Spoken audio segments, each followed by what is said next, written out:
সুপ্রিয় দর্শক, আসসালামু আলাইকুম ওয়া রাহমাতুল্লাহি ওয়া বারাকাতুহু।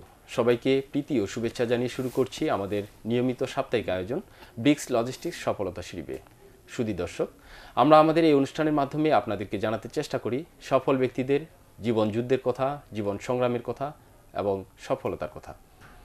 আরও জানাতে চেষ্টা করি নতুন নতুন উদ্যোক্তাদের নতুন নতুন সম্ভাবনার কথা, যেটি আমাদের তরুণ সমাজকে অনেক বেশি উৎসাহিত করবে, আমাদের শিক্ষিত যুবককে অনেক বেশি অনুপ্রাণিত করবে।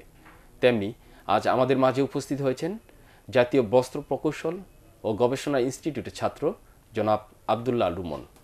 আসসালামু আলাইকুম রুমন ভাই। ওয়ালাইকুম আসসালাম। রুমন ভাই কেমন আছেন আপনি? জি ভালো আছি, আপনি ভালো আছেন? জি আলহামদুলিল্লাহ। রুমন ভাই, প্রথমেই যে জিনিসটি আপনার কাছে জানতে চাবো সেটি হচ্ছে আপনার স্কুল জীবনের কথা, আপনার কলেজ জীবনের কথা, আপনার বিশ্ববিদ্যালয় জীবনের কথা, এবং সেই সাথে আরেকটি জিনিস অ্যাড করতে চাই, সেটি আপনি এই যে টেক্সটাইল ইঞ্জিনিয়ারিং নিয়ে লেখাপড়া করছেন, এটা কি আপনার ছোটোবেলা থেকেই আপনার একটা প্রত্যাশা ছিল যে আপনি ইঞ্জিনিয়ারিংয়ের উপর লেখাপড়া করবেন, নাকি অ্যাডমিশন দিতে এসে আপনি ফিল করলেন না আপনার এই বিষয়ের উপর লেখাপড়া করা উচিত? আমি আমার স্কুল জীবন পার করেছি মিরপুর বাংলা উচ্চ বিদ্যালয় থেকে প্রায় দীর্ঘ 10 বছর, এবং পরবর্তীতে সরকারি বিজ্ঞান কলেজ, সেখানে আমি আমার এইচএসসি দেই, এবং পরবর্তীতে বিশ্ববিদ্যালয়ে এসে আমি জাতীয় বস্ত্র প্রকৌশল গবেষণা ইনস্টিটিউটে টেক্সটাইল ইঞ্জিনিয়ারিংয়ে পড়াশোনা শুরু করেছি। আসলে আমার স্কুল জীবন থেকে আমি বিভিন্নভাবে বিভিন্ন সায়েন্স ফেস্টিভ্যাল আমি অংশগ্রহণ করি। আমার স্কুল জীবনে, আমার কলেজ জীবনে বিভিন্ন জায়গাতে আমি ন্যাশনাল পর্যায়ে বিভিন্ন রকম সায়েন্স ফেস্টিভ্যালে আমি অংশগ্রহণ করি। আচ্ছা আচ্ছা আচ্ছা। তারপর এই যে আপনার কাছে যেটা জানতে চেয়েছিলাম, যে আপনাকে ছোটবেলা থেকেই আপনার ইঞ্জিনিয়ারিংয়ের প্রতি একটা ঝোঁক ছিল, নাকি আপনি পরে এসে ফিল করলেন যে আপনি এটার উপরে লেখাপড়া করা উচিত? যেহেতু আমি ছোটবেলা থেকে বিভিন্ন রকম সায়েন্স ফেস্টিভ্যালে অংশগ্রহণ করতাম, তো আমরা আসলে ইলেকট্রনিক ডিভাইস বা ইলেকট্রনিক্যাল বিভিন্ন রকম জিনিসপত্রের প্রতি আমার অনেক অনেক আগ্রহ ছিল। তো আমরা বলতে গেলে আমি ছোটকাল থেকে আমার এই ইচ্ছাটা ছিল যে আমি ইঞ্জিনিয়ারিং পড়বো। আচ্ছা আচ্ছা আচ্ছা। এবং পরবর্তীতে বিশ্ববিদ্যালয়ে এসে আমি টেক্সটাইল ইঞ্জিনিয়ারিং ভর্তি হই। আচ্ছা আচ্ছা আচ্ছা। এই যে টেক্সটাইল ইঞ্জিনিয়ারিং আপনি লেখাপড়া করছেন এবং সেই সাথে আপনি ইলেকট্রনিক টেক্সটাইল সম্পর্কে ভাবছেন, এটাকে নিয়ে অ্যানালাইসিস করছেন, তো এই অ্যানালাইসিস করা আপনার কখন থেকে এটা স্বপ্ন দেখা শুরু হলো এবং কখন থেকে আপনি আসলে স্টার্ট করা শুরু করলেন এটা? টেক্সটাইলের যখন আমি ভর্তি হই, এই ফার্স্ট ইয়ারে প্রথম আসলে জানা শুরু করি টেক্সটাইল জিনিস আসলে কি, মানে আগে একভাবে দেখতাম, এখন অন্যভাবে দেখা শুরু করলাম। টেক্সটাইলে অনেক যন্ত্রপাতি, অনেক ধরনের মেকানিজম, আসলে খুব ভালো লাগতো ব্যাপারটা নিয়ে।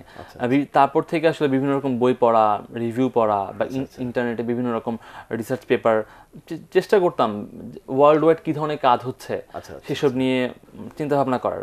এবং দ্বিতীয় বর্ষে এসে মোটামুটি টেক্সটাইল থেকে আরও ডিটেল জানা শুরু করি, এবং পরবর্তীতে আমি আসলে চিন্তা শুরু হয় যে আমরা আসলে মানে I need to do very certain something, যার ফলে আমি আমার টেক্সটাইলটাকে, বা যেহেতু আমাদের একটা গবেষণা ইনস্টিটিউট, কীভাবে আর একটু বেশি ফ্লারিশ করা যায়, বা ভবিষ্যতে টেক্সটাইল আসলে কোন দিকে যাচ্ছে। আমি বিভিন্নভাবে দেখেছি যে সব কিছু বর্তমানে এমবেড হওয়া ট্রাই করেছে। কারণ আপনি 2010 সাল থেকে 16 সাল পর্যন্ত আপনি যদি আপনি যদি টেলিকমিউনিকেশন টেকনোলজি দেখেন, আপনি যদি ওয়্যারলেস টেকনোলজি দেখেন, 16 কিন্তু অনেক বেশি মানে ফ্লারিশ করেছে। সো লাস্ট 200 বছর থেকে যে রকম টেক্সটাইলটা ছিল, সো আমাদের আসলে একটা পরিবর্তন আনা দরকার। সো সেই চিন্তা থেকে আসলে আমি চেষ্টা করেছি যে ইলেকট্রনিক্যাল পার্টগুলোকে কিভাবে টেক্সটাইলের মধ্যে এমবেড করা যায় এবং উইদাউট হার্মফুল। আচ্ছা আচ্ছা। তো এই যে আপনি টেক্সটাইল নিয়ে ভাবছেন, তো এখানে আপনি যেই আবিষ্কার করে যেই প্রোডাক্টগুলো, যে আইটেমগুলো আপনি ডেভেলপ করেছেন, এগুলো আসলে আমাদের বাস্তব জীবনে কতটুকু সাপোর্ট করবে বা কতটুকু সহযোগিতা করবে আমাদের চলার পথকে? আচ্ছা, আমরা আসলে কী ধরনের টেক্সটাইল ব্যবহার করি? আমরা সাধারণত যার ট্যুরিস্ট, তারা অবশ্যই ক্যাপ ইউজ করে রোদ থেকে বাঁচার জন্য। আপনি আপনার ডেইলি জগিংয়ের জন্য আপনি শক্স ইউজ করেন, আবার আপনি গ্লাভসও ইউজ করেন। এগুলো কিন্তু আপনাদের দৈনন্দিন জীবনের মানে ব্যবহারের একটা জিনিস। আপনি শার্ট ব্যবহার করছেন, প্যান্ট ব্যবহার করছেন। সো আমরা চেষ্টা করি যে আপনাদের এই ধরনের টেক্সটাইলগুলোকে আমি যদি আপনাকে একটা ফাংশন দিতে পারি কোনোভাবে। ফর এক্সাম্পল, আপনি হাঁটছেন, আপনার শোক্স পরে, আপনি সেই শোক্স আপনাকে বলে দিচ্ছে যে আপনি কতটুকু হাঁটছেন, বা আপনার ফিটনেসের অবস্থা কি, বা আপনি যে শার্টটা পরে আছেন সে আপনাকে বলে দিচ্ছে আপনার হার্ট রেট কীরকম, বা আপনার আসলে কী করা উচিত বর্তমানে। অথবা আপনি যে ক্যাপটা পরে ঘুরে বেড়াচ্ছেন, সে আপনাকে কিছু এক্সট্রা কোনো ফ্যাসিলিটি দিচ্ছে। এই ক্যাপটা কি আমাদের দর্শকদের উদ্দেশ্যে একটু আপনি শো করাতে পারবেন? জি জি জি জি অবশ্যই। এটা হচ্ছে আমরা আসলে এটাকে আমি বলতে যাচ্ছি যে ইলেকট্রনিক হ্যাট বা স্মার্ট হ্যাট। সো এই হ্যাটটার কিছু স্পেশাল কিছু বৈশিষ্ট্য আছে। আমরা জানি যে বাংলাদেশে কিন্তু ট্যুরিস্ট স্পট অনেক রয়েছে এবং বাংলাদেশে ট্যুরিস্ট খাত আশা করি ভবিষ্যতে আরো বেশি পরিমাণে ফ্লারিশ করবে। তো সেদিক থেকে আসলে এই চিন্তাটা এসেছে। যারা ট্যুরিস্ট তাদের সবচেয়ে যে সমস্যাটা হয় সেটা হচ্ছে এনার্জি প্রবলেম। আসলে আমাদের চলে যেতে হবে একটু বিরতিতে, ফিরে এসে আপনার এই হেডের কথাগুলো আমরা শুনবো। জি আচ্ছা, অবশ্যই। সুপ্রিয় দর্শক, চলে যাচ্ছি ছোট্ট একটি বিরতিতে, ফিরে আসছি, ততক্ষণ পর্যন্ত আমাদের সাথেই থাকুন।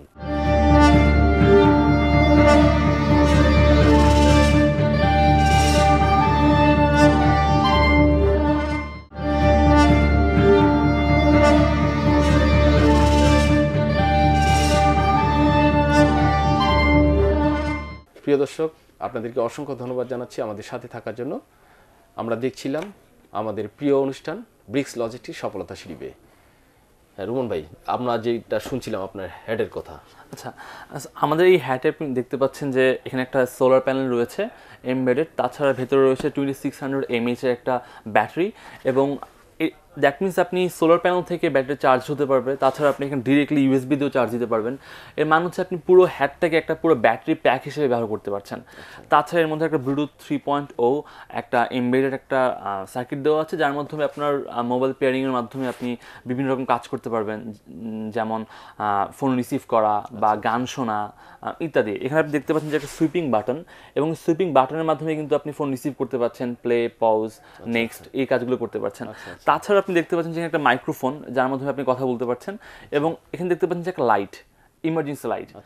কারণ আমরা জানি দুর্গম পথে আপনি আপনার এই লাইটটা খুব ইম্পর্টেন্ট, রাইট? আর আপনি যদি চান যে আপনার আপনি শেয়ার করতে চান আপনার মিউজিকটা আপনার ফ্রেন্ডের সাথে, এর জন্য আপনি এখানে 3.5 mm একটা জ্যাক রয়েছে এক্সট্রা।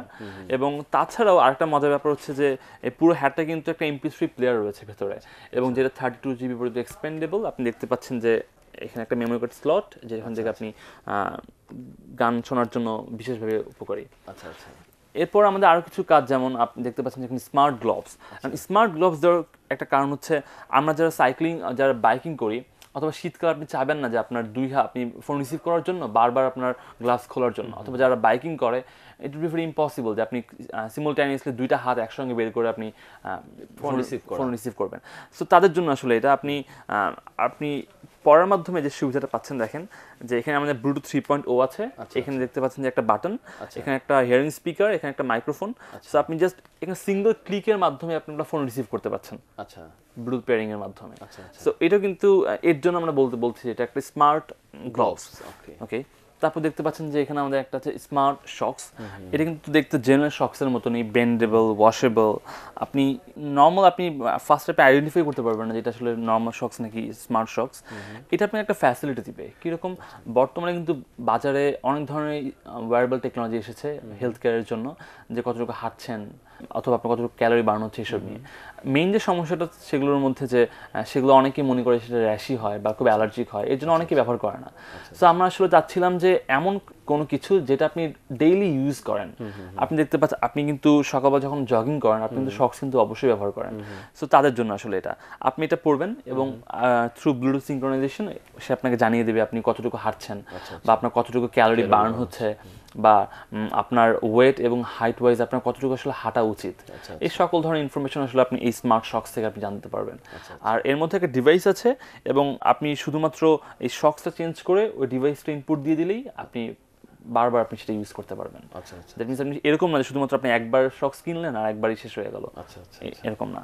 তারপর আপনি দেখতে পাচ্ছেন যে আমাদের আরেকটা, এটা আসলে আমি যখন সেকেন্ড ইয়ারে ছিলাম তখন থেকে আসলে এটা নিয়ে আমি কাজ করে শুরু করি। যারা ওয়ার্ল্ড ওয়াইড প্রায় 70% বাইসাইকেল অ্যাক্সিডেন্ট ঘটে শুধুমাত্র ব্লাইন্ড টার্নের জন্য। ব্লাইন্ড টার্ন বলতে এরকম যে আপনি যখন দিনের বেলা যখন যারা সাইক্লিং করে আপনি কিন্তু মোটামুটি তার ভেলোসিটি বা ডিরেকশন বুঝতে পারেন, কিন্তু রাত্রেবেলা কিন্তু ইট বি ভেরি ইম্পসিবল আপনি ডান দিকে যাচ্ছে নাকি বাম দিকে যাচ্ছে বা ভেলোসিটি কীরকম এটা নির্ণয় করা।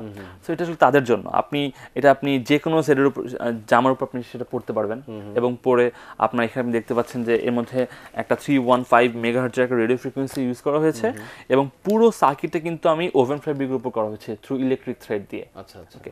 এবং আপনি দেখতে পাচ্ছেন যে এই যে একটা প্রোটোটাইপ, আমাদের মেইন প্রোডাক্টে গেলে কিন্তু সুইচটা একটা হ্যান্ডেল লাগানো থাকবে। আপনি দেখতে পাচ্ছেন যে এটা ব্লিঙ্ক করছে। আচ্ছা আচ্ছা, ওকে। দ্যাট মিনস আপনি আপনার ওয়্যারলেসলি আপনি আপনার যে পেছনে যে ভেহিকল দেখে আপনি জানিয়ে দিতে পারছেন আপনি ডানে যাচ্ছেন নাকি বামে যাচ্ছেন। আচ্ছা আচ্ছা ওকে, সো এর মাধ্যমে আই হোপ এই ধরনের সমস্যাটা খুব ভালোভাবে কমবে। দূর করতে পারবো, অ্যাভয়েড করতে পারবো। জি জি অবশ্যই। সো এই হচ্ছে আমার মোটামুটি বিভিন্ন রকম কাজ বা রিসার্চ বেজ কাজ। এই যে আপনি টেক্সটাইলের উপর টেকনোলজি ইউজ করেছেন, অর্থাৎ আপনার ভিশন এবং মিশন কি? আপনি এটাকে কত দূরে দেখতে চান, কোথায় দেখতে চান? জি, বাংলাদেশ যেহেতু টেক্সটাইল বেসড কান্ট্রি বলতে গেলে বর্তমানে, কারণ প্রায় 82% ফরেন কারেন্সি আসছে বাংলাদেশের টেক্সটাইল থেকে, এবং জিডিপি গ্রোথও কিন্তু মোটামুটি এটার উপর নির্ভর করে বাংলাদেশে। আমাদের আসলে দেখতে হবে যে আসলে ভবিষ্যতে টেক্সটাইল আসলে কোন দিকে যাচ্ছে।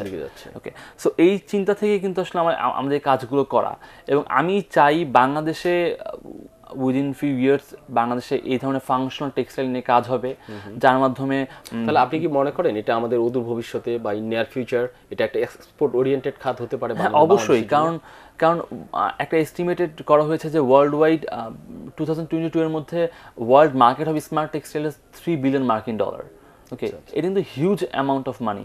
সো বাংলাদেশে কিন্তু বিশাল ধরনের একটা সুযোগ রয়েছে যেহেতু বাংলাদেশ টেক্সটাইল ওরিয়েন্টেড বিজনেস করে।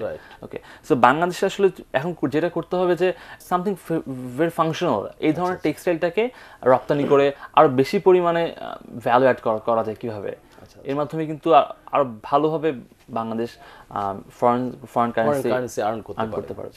তো এই যে ই টেক্সটাইল নিয়ে আপনার ভবিষ্যৎ পরিকল্পনা কি একটু জানতে চাই। আচ্ছা, আমার ই টেক্সটাইল নিয়ে ভবিষ্যৎ পরিকল্পনা বলতে আমার ছোট একটি স্টার্ট আপ আছে টেক্সাক নামে, এবং আমার মূল পরিকল্পনা হচ্ছে যে 2-3 বছরের মধ্যে বাংলাদেশে স্মার্ট টেক্সটাইলটাকে পরিচিত করা।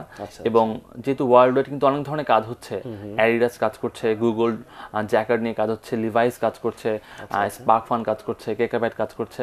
সো বাংলাদেশেও এই ধরনের কাজগুলোকে কিভাবে আর একটু উৎসাহিত করা যায়, বা বাংলাদেশের মার্কেটটাকে আরো কিভাবে আরো বেশি এই ধরনের টেক্সটাইলটাকে আরো পরিচিত করা যায়। রুমন ভাই, আপনাকে অসংখ্য ধন্যবাদ জানাচ্ছি আমাদেরকে অত্যন্ত মূল্যবান সময় দেওয়ার জন্য, এবং সেই সাথে অনেক গুরুত্বপূর্ণ তথ্য আমাদের সাথে শেয়ার করার জন্য। ধন্যবাদ আপনাকে, আর ধন্যবাদ সম্মানিত দর্শকদের যারা অনুষ্ঠানটি দেখছেন, এবং ধন্যবাদ আলদাও টিভিকে যারা আমাকে এখানে ডেকেছেন। সুপ্রিয় দর্শক, এতক্ষণ আমরা শুনলাম জনাব আব্দুল্লাহ রুমনের প্রচেষ্টার কথা, অনেক সম্ভাবনার কথা, ই টেক্সটাইলের কথা, যেটা কিনা ইলেকট্রনিক টেক্সটাইল। আসলেই এই ইলেকট্রনিক টেক্সটাইল আমাদের দেশের জন্য অদূর ভবিষ্যতে একদিন সম্ভাবনাময় খাত হতে পারে, আমাদের এক্সপোর্ট ওরিয়েন্টেড খাত হতে পারে, যেখান থেকে আমরা অনেক ফরেন কারেন্সি আর্নিং করতে পারি, যেটি আমাদের জাতীয় অর্থনীতিতে অনেক বেশি সহায়তা করবে, জাতীয় অর্থনীতিকে সমৃদ্ধ করবে। এই প্রত্যাশা রেখে আজ এখানেই শেষ করছি। দেখা হবে আগামী অনুষ্ঠানে একই দিনে ঠিক একই সময়ে aldawa.tv-তে। ততক্ষণ পর্যন্ত ভালো থাকবেন, সুস্থ থাকবেন। আল্লাহ হাফেজ।